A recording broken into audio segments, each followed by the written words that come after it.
दोस्तों, आज की वीडियो में मैं आपको एक ऐसा तरीका बताने वाला हूं जिससे ये मोटरसाइकिल का जो ऑयल बार बार लीक होता है वो आपका कभी भी नहीं होगा। और काफ़ी बार मैकेनिक के पास जाने के बाद भी अगर ये ऑयल आए तो ये वीडियो आप आखिर तक लाजमी देखें। तो चलते हैं आज की वीडियो की तरफ। तो सबसे पहले आपने 8 नंबर की रॉड के साथ मैग्नेट के जो 3 इसके नेट हैं वो आपने खोल लेने हैं, लेकिन उससे पहले गेयर लीवर का ये नेट आपने 10 नंबर के पानी के साथ खोल लेना है। और उसके बाद आपने 8 नंबर की रॉड के साथ मैग्नेट कवर के ये तीनों नेट जो है आपने खोल लेने हैं। तो तीनों नेट खोलने के बाद जो है अब हम देखते हैं कि इसका जो अंदर से ऑयल है वो किस जगह से इसका आ रहा है। मैग्नेट कवर खोलने के बाद अगर इसके अंदर भी ये ऑयल हो तो आपको जो है वो समझ जाना चाहिए कि ऑयल जो है मैग्नेट के अंदर से ही आ रहा है, या इसकी सील लीक है या इसका जो छल्ला होता है वो लीक है। सील छल्ला डालना तो आसान काम है, लेकिन अगर आप उसको प्रॉपर तरीके के साथ अगर फिट करेंगे तो ये सील और छल्ला जो है कभी भी लीक नहीं होगा। तो आज मैं इस वीडियो के अंदर आपको मुकम्मल डिटेल देने की कोशिश करूँगा। तो सबसे पहले आपने 14 नंबर की रॉड के साथ मैग्नेट का जो है ये नेट आपने खोल लेना है। और उसके बाद आपने ये मैग्नेट कूलर जो है मैग्नेट के अंदर टाइट कर लेना है। तो मैग्नेट को हमेशा मैग्नेट कूलर के साथ ही खोलें, ना कि इसको आप चोट मारें। चोट मारने से मैग्नेट जो है वो अंदर से टूट जाता है, जिसकी वजह से आगे जाके फिर परेशानी का सामना करना पड़ता है। तो मैग्नेट कूलर को लगाकर मैग्नेट को आपने बाहर निकाल लेना है आराम से। और ये देखें अभी मैग्नेट के अंदर भी काफ़ी ऑयल है। तो ये देखें दोस्तों, यहाँ से भी ऑयल जो है इसका बहुत ज़्यादा बाहर आ रहा है। उसके बाद आपने चेक करने के बाद अब आपको तसल्ली हो गई है कि ये जो प्लेट है यहीं से ही हमारा जो ऑयल है वो निकल रहा है। उसके बाद आपने किसी भी एक्सल की मदद से या कोई भी आपके पास अगर चीज़ हो जो इस नेट के ऊपर पूरी आए, उसकी मदद से आपने इसको चोट मार लेनी है। चोट इसलिए मारनी पड़ती है कि जो इंजन के पीस होते हैं वो सिल्वर और बीज जो मिक्स है उसके पीस होते हैं, जिसकी वजह से ये गर्म होने के बाद जब ठंडे होते हैं तो नेट जो है वो इसके अंदर जाम हो जाते हैं। अगर आप चोट नहीं मारेंगे तो वैसे जो है ये नेट आसानी से नहीं खुलेंगे। और अगर आप एक्सल के साथ थोड़ी सी चोट इसके ऊपर मार देंगे तो आपके ये जो नेट हैं ये आराम से खुल जाएंगे। तो दोनों नेट खोलने के बाद आपने जो है प्लेट को आराम से बाहर निकाल लेना है। सबसे पहले आपने स्टैंड के नीचे कोई चीज़ दे देनी है कि ऑयल ज़्यादा बाहर नहीं आए। और उसके बाद आपने पेचकस की मदद से ये जो पल्सर कोयल के नक्के हैं यहाँ पर आपने आराम से वहाँ से आपने प्लेट को बाहर निकाल लेना है।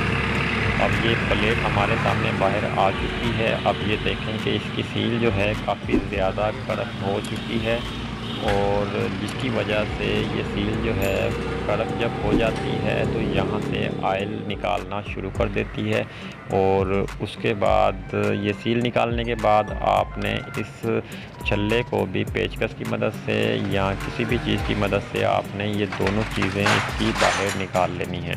अब इस प्लेट के अंदर एक सील है और एक छल्ला होता है, और जो छोटे वाले दो छल्ले होते हैं वो इसका जहाँ पर प्लेट के नेट होते हैं वहाँ पर वो लगेंगे। और अभी जो है हम इसको अच्छी तरह से वॉश करते हैं, और वॉश करने के बाद जो है हम इसके अंदर अब सील फिट करेंगे। और सील किस तरह से फिट करनी है उसकी भी मैं आपको मुकम्मल डिटेल दूंगा। और सील फिट करने के बाद आपने कौन सा काम करना है वो भी मैं आपको आगे जाके बताता हूँ। तो गासलेट या पेट्रोल की मदद से आपने इसको अच्छी तरह वॉश कर लेना है। सबसे पहले मैं किसी प्रोडक्ट की मशहूरी जो है वो नहीं कर रहा।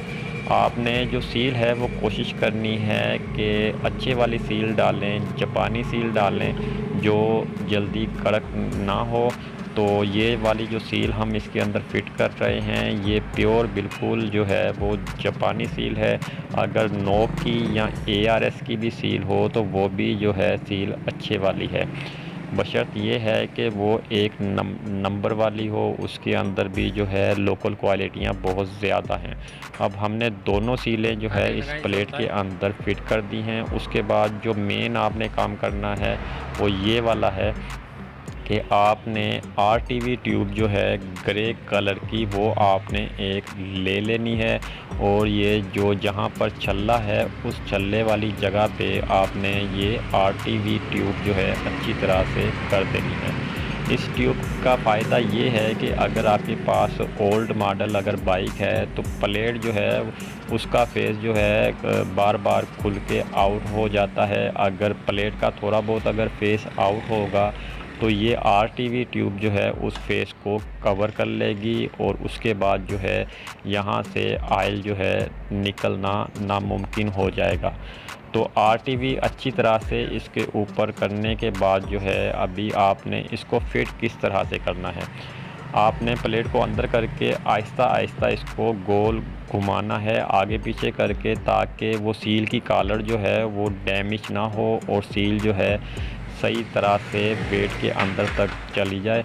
उसके बाद थोड़ी सी प्लेट आपने अंदर करने के बाद आपने 4 मुँह वाला जो इसका नेट है वो आपने थोड़ा सा टाइट कर लेना है, ताकि वो जो इसकी लाइन है वो सीधी हो जाए। उसके बाद पेचकस की मदद से हल्की हल्की आपने प्लेट को चारों साइड से चोट मार लेनी है, जिससे आपकी प्लेट जो है वो बिल्कुल अपनी जगह पर बैठ जाएगी। उसके बाद ये आपने दोनों नेट जो है अच्छी तरह से फुल टाइट कर देने हैं। तो जैसे कि आप ये देख रहे हैं कि अगर आप सील की इस तरह से फिटिंग करेंगे, जो सील है वो वापसी यहाँ से कभी भी लीक नहीं होगी। और सील जो है वो अगर जापानी सील होगी तो ज़्यादा टाइम तक चलेगी, और अगर आप लोकल सील डालेंगे तो वो कड़क होके जल्दी लीक हो जाएगी। उसके बाद आप मैग्नेट को भी अच्छी तरह से अंदर से साफ़ कर लें। मैग्नेट को साफ़ करने के बाद जो काटर वाली इसकी जगह है वो देखकर इसको बिल्कुल काटर वाली जगह के अंदर फिक्स कर दें, और जब ये फिक्स हो जाए तो वाशर लगा कर इसका जो नेट है वो आपने टाइट कर देना है।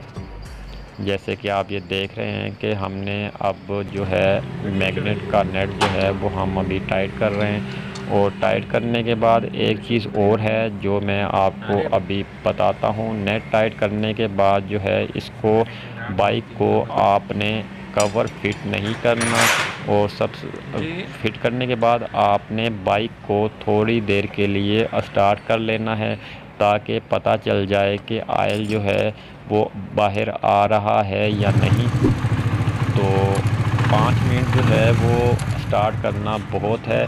स्टार्ट करने के बाद आप बाइक को बंद कर लें, और नीचे से जो है आप अच्छी तरह से चेक कर लें कि कहीं से सील जो है वो लीक तो नहीं है। अगर आप इस तरह से फिटिंग करें आपकी जो सील है वो वापसी कभी भी लीक नहीं होगी।